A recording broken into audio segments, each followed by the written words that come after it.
In today's episode of Relationship Ironies, I'm introducing a new subsection called the Architecture of Us. A space where we look beyond surface success and into the invisible structure that shapes who we become. Because none of us arrive fully formed. Our stories shape us, our experiences stretch us, our struggles refine us. Every decision, every belief, every turning point quietly builds the person we are today. This series is about looking deeper, beyond titles, beyond achievements, the layered learnings that define us. And today, I'm joined by Snehal R. Singh, alignment coach, AI strategist, publisher, and a podcaster. Together, we explore what shaped her journey, the beliefs she had to question, and what it truly takes to evolve into a stronger, more aligned version of ourselves. Let's dive into this conversation with Snehal. Hi, Snehal. Hi, how are you? I am awesome. Thank you. Thank you. And how are you? I'm great too. Thank you. I'm so glad to have you here today. And I'm really, really, really excited to listen to all your stories. I just want to, start with who is Snehal and how did you start your coaching journey and your journey to where you are right now? So, who is Snehal? I think I have reached a space where I can detach myself from the titles and come to a simple thought saying, I'm just a simple human being choosing to be a channel or a hollow bone, as you may say, to serve whatever it is that I need to serve. And somewhere coaching has played the highest role in my this journey too. So from where I started to where I am now, working right into the corporates as a customer service advisor, taking calls, to moving to training, and from training transitioning into coaching, where the journey of being just a process trainer, where processes were pre-decided and it wasn't something that was giving me the kick of doing it every single day. And I wanted to explore more, and the need and the desire to know everything that happens below the surface, was the driver. And that's where I moved into behavioral trainings. And while I was doing behavioral trainings for a really long period of time, I think it was about 8 years until I got introduced to concept of coaching. So I was aware of concept of coaching, but in a very corporate setting where we generally bring it down to a simple formula of the sandwich technique that we talk about, and that is all that it is used at. So I was aware of coaching from only that perspective. And when I decided to enroll for a coaching certification with a simple, common human being basic agenda saying I'll increase my pay scale if I have another certificate, because I was into a freelancing world and I wanted one more certificate. I didn't know it would be like a pivot in my life, because as I started learning coaching, what I started realizing is all these 8 to 10 years I had put into understanding humans and, kind of driving the agenda of what I wanted to train them for. Because most trainings start with the end in mind, where I have decided where I want to take you. And it felt not okay when, the statistics said that a participant on average only takes 10% of what you teach them and train them. And I was like, what happens to the 90% effort that I have all, put in? And coaching gave that opening door to me, where it was no more about me filling in, but it was so much about drawing out. And that kind of became the formula of life. So through coaching, then coaching has become kind of a tool. It started as a business. Before that, it was a practice. Then from practice, it moved to business. And now I think coaching has become kind of the backbone. So neuro-linguistic programming and coaching are the backbone of anything and everything I do, whether it is writing books, whether it is speaking, whether it is just communicating, teaching any classes that I teach, anything that I do, I think has the base of coaching. And that's who I have become over a period of time. But yes, I don't know if I answered your question, but that's Snehal in a nutshell.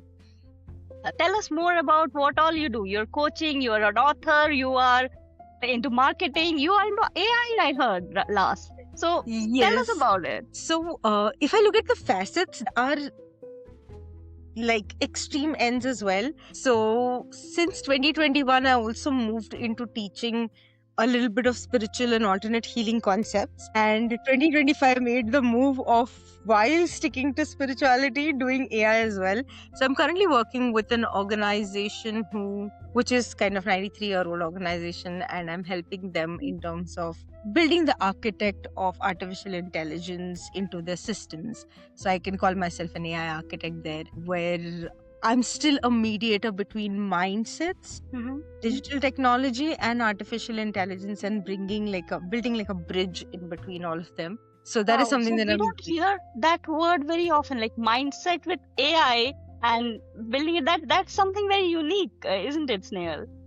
but I think that's the key ingredient if we don't want fear to kind of set in, because I think still there is a huge awareness that needs to be created that yes, AI will replace your job, but only if you choose not to shift.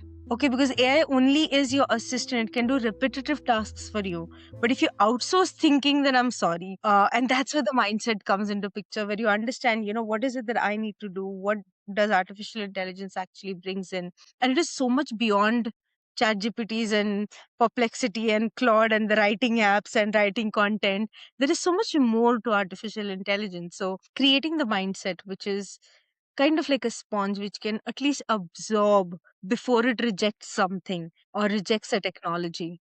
And I'm kind of playing that role. And I think coming from behavioral training background, coming from the space of always interested in what is happening below the surface level, that helped me in transitioning and helping people transition towards artificial intelligence, is how I would say it. So yes, artificial intelligence is one that I'm currently working on. I'm building on my own certain products as well. At the same time, I'm also a publisher where I help people write and publish their books. As you know, I'm also a business alignment coach, so I help entrepreneurs come into alignment with what their purpose is, and the power greater than you, so that you can move faster. And of course, I write books. So that's in a nutshell, as I can And I say. love your books. And for our audience, Nehal was the first coach I ever, interacted with. She was the one who trained me for my certification. So I know Snehal from at least 8 years now, Snehal.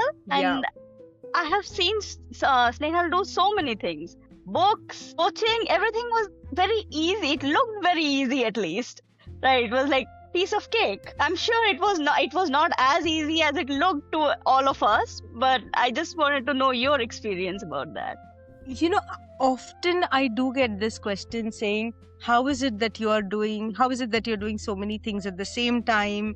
And, even the marketing gimmicks that we talk about, that you need to have only one niche. Okay, so that is something that I did get questioned a lot, but I would like to take a moment here and go a little further and say, see, there are specialists and there are multi-potentialists. Okay, even in terms of your pathway, and I think in coaching as well, when I teach, I always say that you would know your niche or your niche would find you.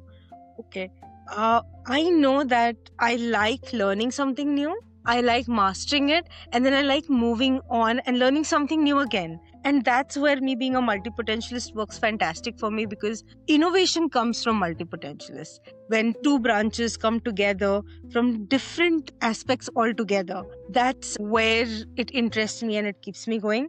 I like doing new things. Is it easy? It is, if I choose it to be easy. When I start taking the load of, oh my God, I'm doing so many things, then it is my perspective towards it. But when I know that I'm enjoying everything and each thing is spaced out, of course, it does need a little bit of disciplining, saying, only Tuesdays and Thursdays I do spiritual stuff, or I'll read cards for you. Only on Fridays I will do networking. So, of course, it needed those basic things to be in place, which made my planning a little easy, saying all sales calls only on Mondays and Tuesdays. Okay, all client calls only on Wednesdays and Thursdays. So that kind of helped me in doing multiple things and not be exhausted by it, but at the same time also enjoying. And I love my rest. I will take my afternoon naps. I'm a typical Puneite. I need those 2 hours, 3 hours naps in the afternoon. I do not work 1 to 4 mentally. So those things I haven't compromised on. I will work in late, but I will make sure that I sleep during the day. So as long as you're okay to be disciplined about the task and not be disciplined about getting it done in a particular way, I think it makes your job a little much easier. So it's about This taking your makes so much sense to me because we all hear about the 5 a.m. club and everything. And I did try to wake up at 5 a.m., start working, and maybe it works for a lot of people. I'm not, questioning that, but 5 a.m. is not for me. I'm a night owl. So I work I can work throughout the night, but not at 5 a.m. So we all have our timing, isn't it? Absolutely. So, simplest example, during the day, I am doing many other tasks. I teach only in the evenings. So, if I'm taking a class 8 to 10 p.m., come on, I'm high on energy because I'm training and there is an exchange of energy. You expect me to sleep at 11? That's not happening. You ask me at 10 o'clock, can you write another book? I can sit and write another book, and be awake for the entire night because that's how energies work. So, as long as you understand your body, and I think that was the first guilt I had to let go of, and people have seen me kind of in 2016, 2017, 2018. I had reached like 100 kgs, okay, and it was so much about taking pressure and stress. And the moment I realized that no, it's all about how I think and if I can fit in into my own schedule. Today I'm not waking up at 7 o'clock because there is no commitment, and tomorrow I'm waking up at 4:30 in the morning because there is a podcast recording. As long as I'm completing my cycles, I'm good, and I think it's needed. Absolutely, and that is such an important lesson, isn't it? Now, if I move this chat a little bit towards relationships. Yes. So, in your professional life, you are known for so many things, but in the quiet room of your, how does your most important relationships look like? Who is the person that shows up? So, who's the person, as in who am I when I show up into these relationships? I think for me, those intimate relationships are as less as I can count them on these 10 fingers. Okay. And I do take pride in it because I get to be who I am. Okay. Maybe the whole world knows me as somebody who is cool as a cucumber, will take the decisions very calmly and will never lose it. But at the same time, people who are very close to me know that I'm absolutely impulsive. I'll do anything at any given point in time. I have crazy surprises. If you're expecting me to be absolutely talkative today, I may just not say a single word. And the day when you're expecting me to be absolutely quiet, I'll be the most chirpiest person in the room. So I like being myself. I do have paid cost of being myself a lot of times as well. But I think with time, it helps me realize that it filtered out a lot of people and I don't have to stress about who I am. But yes, I do come across as somebody who's khadus and strict. So people will tell me only when they're very sure that they want something because I'll hold them accountable. So that person within me still stays alive. But I can be an absolutely childish person around my loved ones. I can be the most irresponsible, wanting to be pampered person when nobody's watching me. And rest of the times I can be the most responsible person who will give you water before you think you want water. So yeah. And I think it's just natural. It's not an effort, but that's who I am when it comes to, my core I setting. think one of the biggest learnings I ever had was I started to love myself, and then I let go of all the expectations from everyone around me. So I then started to show up as who I am instead of who everyone else wanted me to be. I think that was definitely a journey. So for me, I was kind of born a people's pleaser. It took me a while to realize that it's not helping me. And somewhere entrepreneurship helped me realize that better. If I was still in corporate setting, I may have continued being that because it still is the requirement of the job. But when I wanted to make my own decisions, when I wanted to make sure that I'm doing right by my clients, learning to say no, learning to draw your boundaries is something that I had to learn. So today, being at ease did not come at ease at all. 10 or 12 years ago, it was a struggle, it was stress. And I would have not even answered your question, Swati, in terms of who are my people. I didn't know who are my people. That awareness was not there. So yeah, it has been a journey from that Snehal to this Snehal. I am sure about that. Tell me about any philosophy in life, love or relationships, anything that you would want people to know. I think there are many, but I still stick to 3 primary ones which kind of remind me and keep me going, because I believe that motivation does not come from outside. It is always from within. And one of the things that helps me be a great coach is, in one of the books of Wayne Dyer, I read the concept. I think it was in 2015 or 16 where I came across this concept where he said, when you change the way you look at things, the things you look at change. Okay? And that was the most simplest definition of what neurolinguistic programming entire meta model is on, or coaching where we continuously say, do not judge, do not judge. It was such a simplified version. When you change the way you look at things, the things you look at change. So this is one thing that I remind myself about every single day. Second, for me, that matters the most, and it helps me understand and also be a lot of stress free zone, has been the realization that I'm just a hollow bone or a vehicle or a medium of change. Okay. I catalyst the change. I'm not the change maker. I'm not somebody who changes something, but I help someone bring in that change, and it is happening. Everything is happening through me and not by me. Okay. And that itself changes because it also, and it's not about running away from responsibilities, but also not letting that ego rise up. It keeps you very grounded that everything is happening through me and not by me. And of course, the last one, which was the beginning of my journey, is understanding that there is a power greater than me and I'm the child of this universe, God, whatever it is that you believe in. And everything in the universe is always growing and abundant. So if I'm a child of this universe, then hereditary, I have the genes of always growing and being abundant.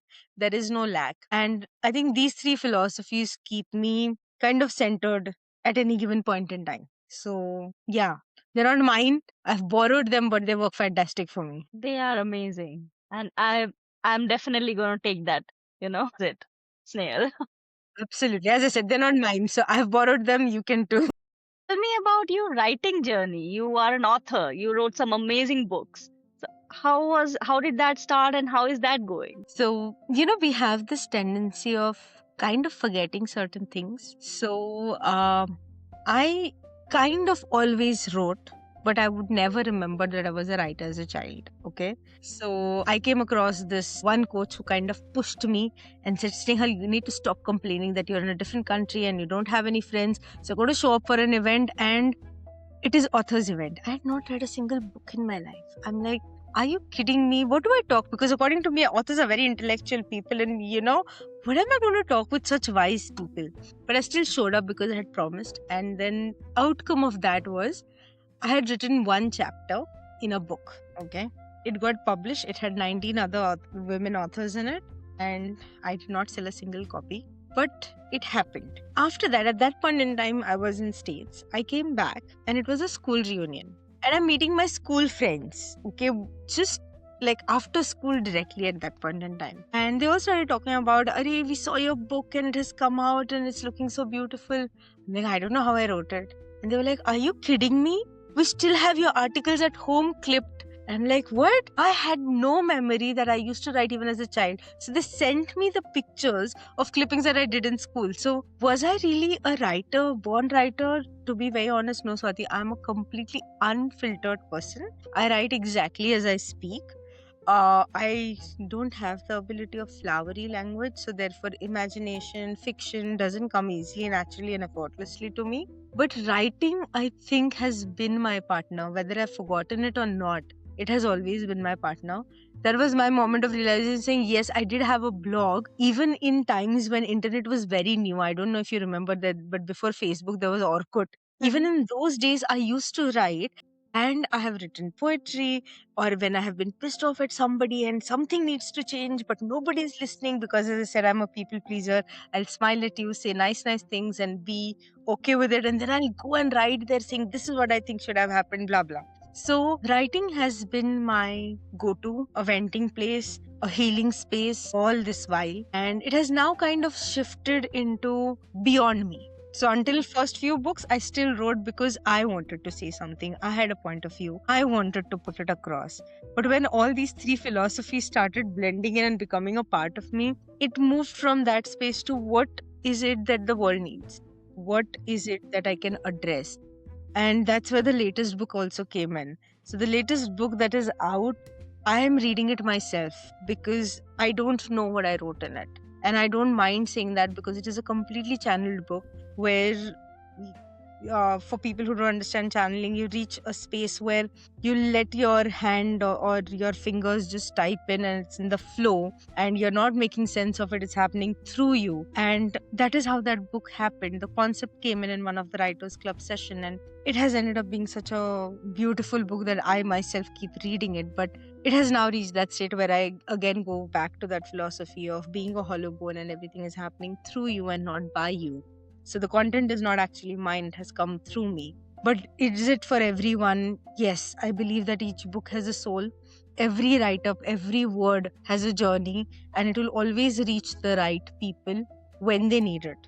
So that's the concept I go by in terms of writing today. But yeah, it has kind of shaped me over a period of time.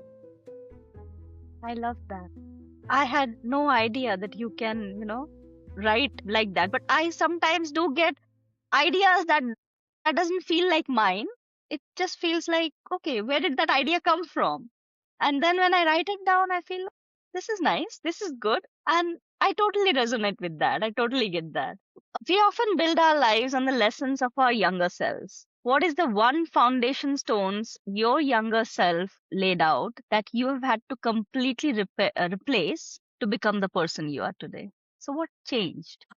One of the biggest things that I had to shift and change was what I said a little earlier. I always was a person who said, when somebody appreciates, when somebody gives me that little push, you just give me a push and I will do it. But I was always waiting for somebody else to push me, to say, hey, so somewhere I was continually looking for validation. Of course, it did come from a space of still people pleasing at one point in time where I'm waiting for Swati to say, what does she think of me? Should I go ahead with this? So I may have the bestest of the idea, but I only did not trust in it and I always looked for validations outside. Moving from that space to being the person who's like, okay, it's my choice. Let me go ahead with it. At the most, I may not get the outcome that I'm looking for, and rather than calling it a failure, let me call it a learning and restart. So, letting go of validations, letting go of somebody else telling me I'm good enough, or somebody else continually pushing me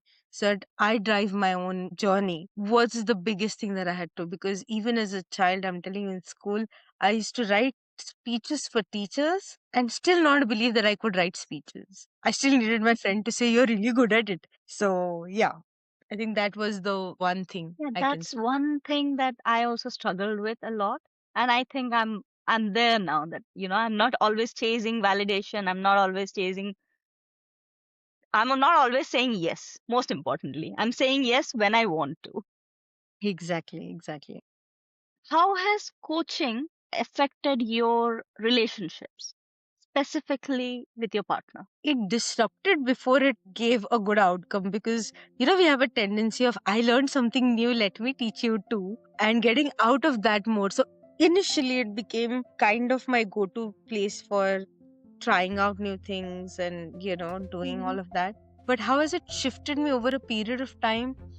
I would say it has played a wonderful role in terms of just doing some basic checks. So, bringing in that awareness of not being judgmental, not drawing lines, not assuming things, because we do have a tendency as a partner, and especially, the relationship that I come from, we know each other for 26 years, which is highest relationship than I even know my parents, to be very honest. Since I was 16, I'm with the same person.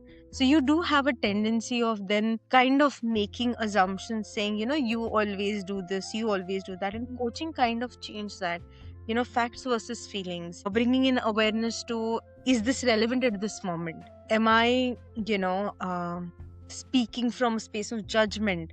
Or is it coming from a space of giving space for each other? So, coaching did help me build better relationships. It has also helped me draw boundaries, and at the same time, it has also helped me evolve and branch out in different ways. So, this basic understanding that one friend will not fulfill all your, areas of life, or a person whom you go to advice to is the same person that you can have fun with. Understanding and bringing in these nuances and saying, okay, you know what?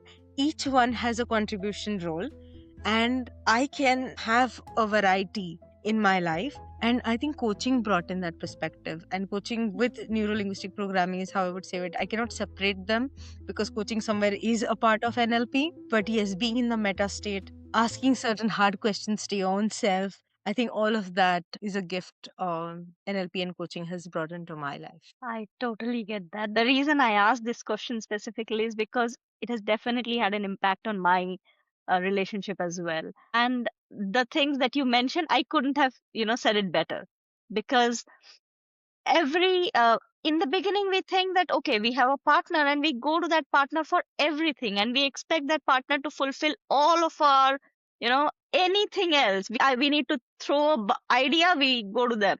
But slowly we come to realize that everybody has a role, so we need Yeah, friends as well, we need people of different coaches as well to talk to. So every person in our life has a different role to play, and that is such an important message that came out. Okay, another one is, so I focus a lot on habits because I believe that is, the discipline that you talked about. Habits is basically the same thing. So if you could define the architecture of Snehal in one single habit or belief that keeps you grounded and happy regardless of what is happening in the world around you, what would it be? word is little challenging because I genuinely, most of the times, do not have an idea of what is happening in the world until and unless it has to reach me. But I will go back to the same philosophy, which keeps me grounded at the same time, be in an authoritative state or be in a state where I'm required to, you know, play between a role of a teacher to a student. And that is me choosing to be a hollow bone where everything is happening through me and not by me. Okay. Is a great reminder which helps me understand when to play which role.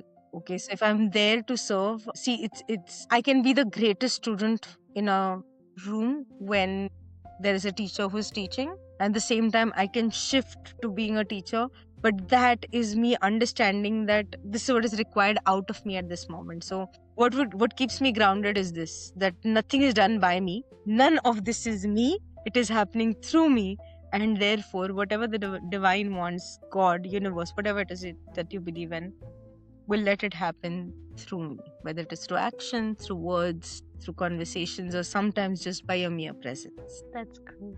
And to end this discussion, any suggestions, any advice that you would want to give our viewers on life, relationship coaching? Because you are an amazing coach. I can vouch for, I know you from so long as a coach. So, what has your journey taught you that you would want to share with the world, that, this is what I feel? I'm going to say, as that is one of the, threads of life, and everybody's life kind of revolves around it, and that is that four-letter word love. And I want to bring everyone's attention to the word love and knowing that love is who we are at the core, and each one of us has the magic of creating this love within us. Of course, there are steps like gratitude and grace and, belief that comes in. But love in general is the most powerful state to be in. And the way we define it, it is not associated with the relationships we hold, but it is who we are. And when you can separate it, okay, anything and everything I do, if I can do it from the space of being love, I will always be able to heal people just by my presence, heal people through words, change and shift the energy of a room just by my being. But for that, I need to first accept the fact that I'm love. And this recipe of love is within you. And each one of us has the ability to be the magician of spreading the love. So if you ask me what would be my that message or takeaway, is going to be just know or find that love within you. Because no matter how or what circumstances you're born in, no matter where you are, which part of the world you are, and no matter what your life has been through, I promise you, the moment you decide to be love, you will be generating that love within your own self. And you can only give what you have. And love is something that we all have by default. What we need to create and learn is hatred, envy, jealousy. We have to learn it. But as a child, we are born with love. So just remind yourself that you are love. And that's Is what I'm just amazing, Snail. In fact, if I be very honest, a few years ago, if I had heard you say these, I probably would not even understand what it means. You know, what it means to actually be love and change the energy of a room just by being there. And I feel that the coaching journey itself, and that changes us in a way, right? That helps us to accept, not only accept that love, to be that love. So that is an amazing, amazing message. Thank you so much. thank you.